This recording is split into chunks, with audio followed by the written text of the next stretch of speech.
जमात इस्लामी को उनका जो मौक़िफ़ है बिजली के उनके बारे में, बिलों के बारे में और बिजली जो एक पूरे पावर सेक्टर के बारे में और महंगाई के बारे में, उसमें हम बिल्कुल उनके साथ हमने बहुत दिनों से उनको पहले दिन से हमने उनको सपोर्ट किया है और इंशाल्लाह हम उनको फिज़िकली भी सपोर्ट करेंगे और उनके धरने में हम शरीक होंगे। जो मज़हक़ा खेज़ी की नई बुलंदियों को छू रही है हुकूमत, जिसमें कि एक ऐसे शख्स पे एक ऐसा मुकदमा दर्ज किया है जिसका कि कोई उसका दूर से लेना देना नहीं है। रऊफ़ हसन हमारी पार्टी के स्पोक्स पर्सन है, हमारे इंफॉर्मेशन सेक्रेटरी हैं और बुनियादी तौर पे जिस तरह के हमारे पूरे स्टाफ को हमारा ऑफिस सील किया गया, किस मज़हक़ा खेज़ बुनियाद पे कि जी यहाँ पे फायर एक्सटिंग्विशर नहीं है, यहाँ पे मैं देखता हूँ कि यहाँ पे भी नहीं है, पाइप्स हैं लेकिन फायर एक्सटिंग्विशर नहीं है। ये जब कुछ भी नहीं मिलता तो ये एक ऐसी वाहियात किस्म की एलिगेशन लगा देते हैं जिससे कि उनकी प्रोसिक्यूशन जो हम देख रहे थे कोर्ट में, जो प्रोसिक्यूशन थी वो बिल्कुल आप भी वहाँ पे मौजूद थे, बिल्कुल वो बिल्कुल उनके पास कोई आर्ग्यूमेंट नहीं था।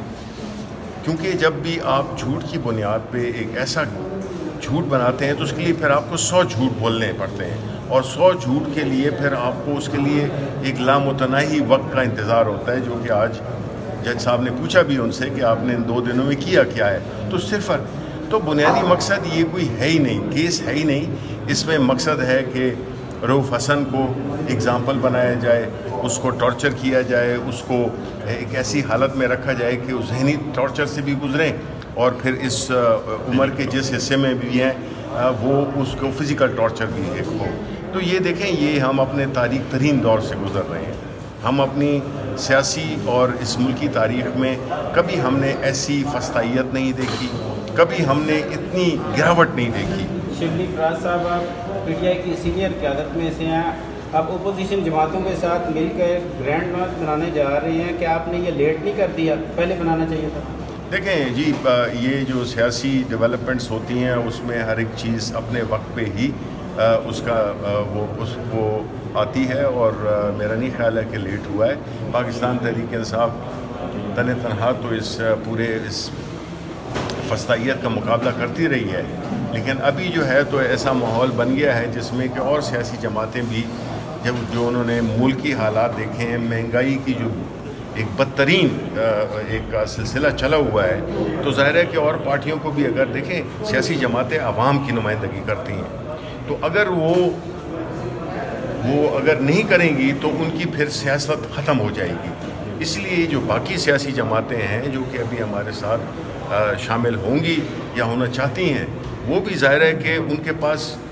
ये अब वक्त आ गया है कि वो उन्होंने आवाम की नुमाइंदगी करनी है और इस कॉज़ में जिस तकलीफ़ में, जिस इज़्तिराब में, जिस महंगाई में आवाम को मुब्तला कर दिया गया है, तो उसके लिए तो फिर जितनी भी जो सियासी जमातें हैं या तो वो हुकूमत का साथ देंगी और या वो अपोजिशन का साथ देंगी। और इस सूरत हाल में जो हुकूमत का साथ देगा, जिस तरह पीपल्स पार्टी है, तो उनकी तो सियासी खुदकुशी और सियासी मौत होगी। जो आपने जेल में